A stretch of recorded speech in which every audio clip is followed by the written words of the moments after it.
Alors, aujourd'hui, nous avons une pensée qui nous a été envoyée par nos bien-aimés qui nous suivent partout, que nous saluons. Nous croyons que vous êtes nombreux partout dans le monde qui nous suivez. C'est pour cela, nous sommes là, nous travaillons ensemble dans l'œuvre du Seigneur, parce que nous croyons que Jésus-Christ, nous sommes ouvriers avec lui. C'est pour cela que nous sommes en train de travailler pour amener la parole de Dieu dans vos vies, la parole de Dieu dans vos maisons, comme ça vous pouvez regarder avec toute la famille.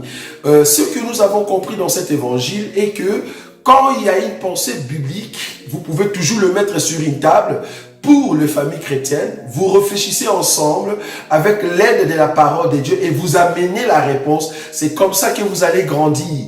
Parce que nous autres, nous avons grandi avec des questions et réponses dans la famille chrétienne, dans l'église, dans l'assemblée. C'est là-bas que Dieu nous a fait la grâce de croître. Vous aussi, avec tout ce que nous mettons comme sujet, vous allez aussi, n'est-ce pas, le mettre sur table, réfléchir ensemble et amener les Écritures tout autour de cette pensée. Dieu va vous bénir et Dieu va vous accorder la connaissance, afin que vous puissiez comprendre le mystère caché de notre Seigneur Jésus. Alors, notre pensée d'aujourd'hui, ça se trouve dans le livre de Marc. Marc, chapitre, je vais prendre le chapitre est 14. Je commence à partir du verset 29. Marc, chapitre 14, verset 29. La Bible dit ceci. Pierre lui dit, « Quand tous seraient scandalisés, je ne serai pas scandalisé. » 30. Et Jésus lui dit, « Je te le dis en vérité, toi, aujourd'hui, cette nuit même, avant que le coq chante 2 fois, tu me renieras 3 fois. » C'est très important. Mais Pierre reprit plus fortement, « Quand il me faudrait mourir avec toi, je ne te renierai pas. » Et tous dirent la même chose. Mais je souligne le verset 30. Et Jésus lui dit, « Je te le dis en vérité, toi, aujourd'hui, cette nuit même, avant que le coq chante 2 fois, tu me renieras 3 fois. » C'est très important. On nous a envoyé cette écriture et on nous a posé la question de savoir qui représente ces coqs et à qui appartiennent ces coqs. Waouh! Ce sont des questions très profondes qu'on peut poser à beaucoup ceux qui se disent hommes de Dieu et ils auront du mal à répondre. Ils vont créer une philosophie, une pensée tout autour de cette écriture. Cependant, par la grâce de Dieu, nous pouvons répondre à qui appartenaient ces coqs et qui représente ces coqs. C'est très important. D'abord, il faut comprendre que dans l'histoire de la Bible, donc ici, comme nous avons dit, c'est vraiment de penser que nous allons donner et réfléchir ensemble pour ne pas prendre beaucoup de temps, pour aider aussi ceux qui sont en Afrique, de télécharger en fait nos prédications, nos exhortations, afin de le partager aussi. Parce que le souci ici, c'est de partager nos enseignements. C'est votre frère, votre bien-aimé, Roger Bouleli, Isaac. Voilà, donc essayez de partager cet enseignement ou cette exhortation que nous voulons donner ici. Donc, la question nous a été posée de savoir à qui appartient ces coqs qui devaient chanter 2 fois. Et que Pierre va renier d'abord Jésus 3 fois, après ces coqs va chanter. Jésus connaissait ces coqs. Il savait très bien que le coq va chanter. Mais les coqs ne viennent pas de la forêt, c'est un coq qui habite dans une maison. Alors, qui était son propriétaire? Il appartenait à qui? Voilà, nous voulons essayer de répondre dans les Écritures. Nous disons toujours à nos bien-aimés que quand tu vois une écriture dans la Bible et que l'écriture noir sur blanc, tu ne sauras pas trouver la réponse, alors essaye d'aller trouver ceux qui ont expliqué peut-être dans la révélation dans la Bible. Eux, ils vont t'aider à comprendre la pensée cachée dans les Écritures. Parce que nous croyons que l'Écriture cache la pensée de Christ. Comme la Bible le dit, vous sondez les Écritures, croyant trouver en elle la vie, mais c'est de moi qu'il s'agit. Donc nous avons compris que même cette Écriture explique Jésus. Deuxièmement, ici, Jésus n'est pas encore mort. Donc, c'est avant la croix. Or, nous croyons qu'avant la croix, nous sommes encore dans la loi, nous sommes encore dans Moïse, nous sommes encore dans le prophète et dans les psaumes. Donc, nous pouvons toujours apporter une pensée de la révélation pour expliquer la loi, expliquer le prophète, expliquer les psaumes. Or, le langage ici que Jésus a utilisé, Jésus il a bégayé pour nous montrer en fait que peut représenter d'abord Pierre. Parce que tu vas voir qu'en bas, Pierre dit, je ne te régnierai pas. Ça, c'est Pierre. Et les autres aussi, et tous dirent la même chose. Alors que Jésus savait qu'il y avait déjà une prophétie qui avait dit qu'on va frapper le pasteur ou le berger et les brebis vont se disperser. Jésus le savait étant prophète, mais les disciples ne l'avaient pas. Ils l'ont compris après. Mais ici, nous voulons toucher la pensée du coq. Qui représente le coq et à qui appartenaient ces coqs? Vous allez voir que dans l'histoire de la Bible, Dieu a commencé d'abord à marcher avec Israël.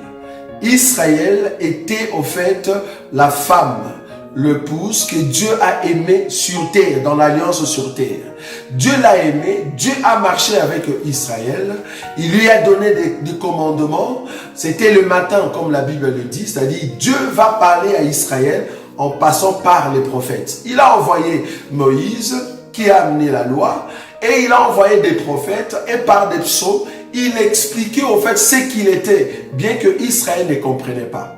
Selon Luc chapitre 24, le verset 44, là où Jésus explique au fait que toute l'écriture parlait de lui et que tout ce qui est écrit dans le livre de Moïse, de la loi, le livre des prophètes et des psaumes devait s'accomplir, c'est-à-dire le Moïse, le psaume et les prophètes, c'est là expliquer comment Jésus va mourir.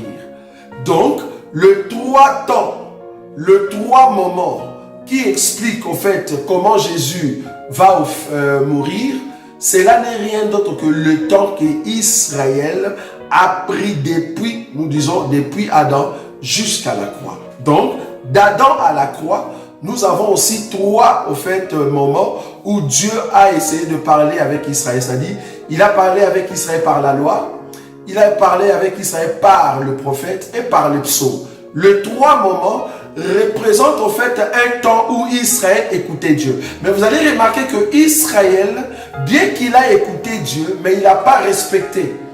Pourquoi? Parce que quand Dieu est venu dans la chair, il a rejeté. C'est-à-dire notre Seigneur Jésus. Ils n'ont pas cru, ils n'ont pas vu la grâce quand la grâce est présentée. Donc bien qu'ils ont eu la loi, ils ont eu le prophète et les psaumes, le trois temps, mais ils ont renié le Seigneur. Vous voyez? Donc, Pierre ici représente tout un peuple qui va renier le Seigneur trois fois. Ah, nous comprenons que le trois fois en question, c'est au fait la loi, les psaumes et le prophète. Donc, dans trois fois, Pierre qui représente tout un peuple, parce que Pierre aussi représente l'Église. Il y a beaucoup d'écritures, parce que ça sera aussi le sujet prochainement de nos exhortations ou de notre réflexion. Vous allez voir qu'ici, Pierre représente Israël. Israël qui a marché avec Dieu dans la loi, dans les prophètes et dans les psaumes. Mais dans tous ces temps-là, Israël n'a pas cru. En d'autres termes, il a renié le Seigneur. Il a renié son Dieu. C'est pour cela que Dieu, dans chaque fois, dans les prophètes, il disait, revenez à moi.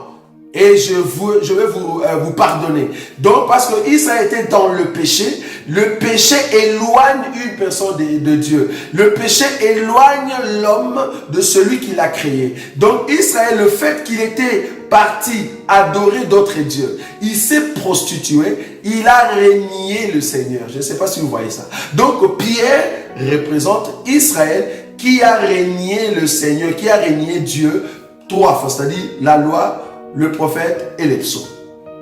Mais il faut maintenant que les coqs doivent chanter deux fois. Parce que la Bible dit, avant que le coq chante deux fois, tu vas me renier trois fois. Je ne sais pas si vous voyez ça. Donc, Israël va renier Dieu trois fois. Maintenant, il faut attendre le son du coq.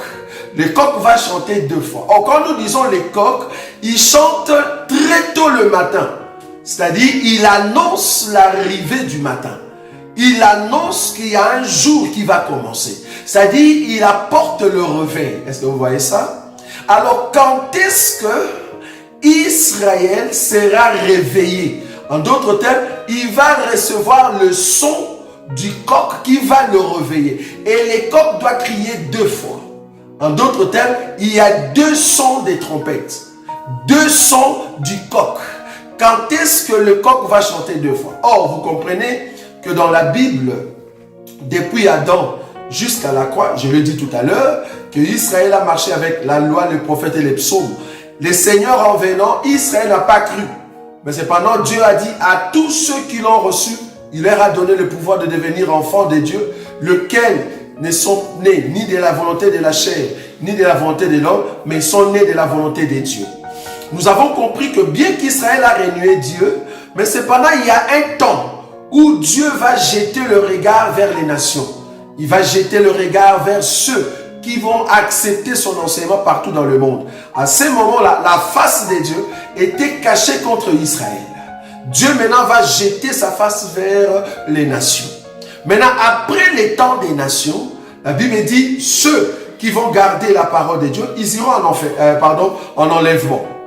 Mais ceux qui ne vont pas écouter la voix du Fils de Dieu au temps de la grâce, ils vont à la perdition. Mais cependant, l'Église va accepter en fait l'enseignement de notre Seigneur. L'Église qui a commencé depuis la croix jusqu'à aujourd'hui, l'Église continue.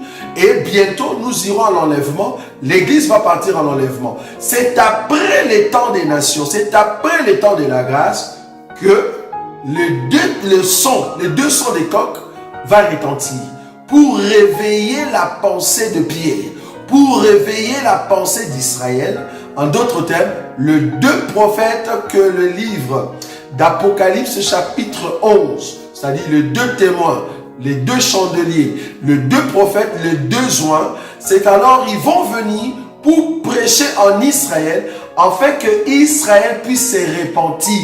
Parce que la Bible dit, quand les coqs a chanté après, Pierre était dans l'amertume, c'est-à-dire il a regretté l'acte, pourquoi il a renié le Seigneur. Mais nous disons que le temps où Pierre est en train de regretter, c'est au fait le temps de la prophétie ou le temps de la prédication des 2 joints. Mais comprenez que ça sera le moment où nous irons déjà en enlèvement. C'est-à-dire l'Église va partir en enlèvement, mais le coq, le son du coq, c'est au fait les 2 joints, les 2 prophètes qui ont au fait un esprit de Moïse et l'autre esprit d'Élie. Ce sont eux qui vont prêcher au fait en Israël, et Israël va se révéler, va se rappeler qu'ils avaient crucifié le Seigneur, ils l'ont renié, c'est là-bas qu'ils vont regretter. Est-ce que vous voyez ça? Donc la prédication de 2 joints, la prédication de 2 témoins, c'est le son du coq, le 2 sons du coq qui vont annoncer à Israël de se réveiller et de regretter l'acte qu'il avait fait, de condamner ou de renier le Seigneur.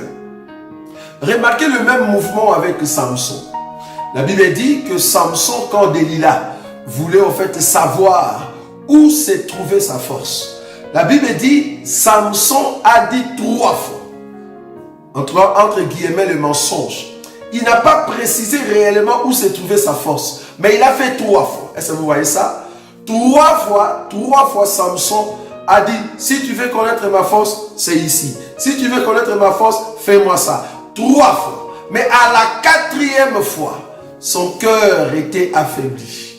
Est-ce que vous voyez ça? Nous avons compris que le Samson qui est en train de dire 3 fois que ma force se trouvait ici alors que c'était faux, c'est en fait le temps où Dieu a travaillé avec Israël dans la loi, dans le prophète et dans les psaumes.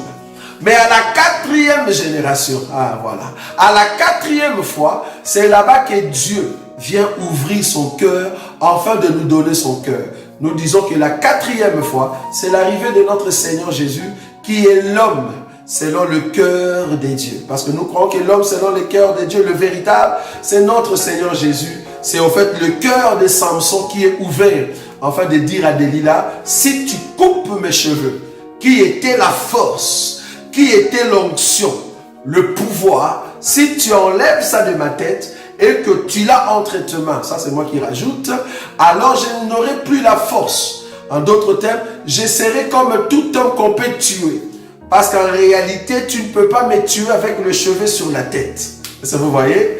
Pour me tuer, il faut m'enlever le cheveu. Je veux dire que les 3 fois où Samson a dit que sa force s'est trouvée quelque part alors que c'était faux, c'est aussi les 3 ans de ministère de Jésus. Est-ce que vous voyez ça? Pendant ces 3 ans, personne ne pouvait le toucher. Je me rappelle un jour, on a envoyé des soldats pour venir l'arrêter, parce qu'il prêchait. Ils sont rentrés, ils ont dit, jamais l'homme n'a parlé comme cet homme.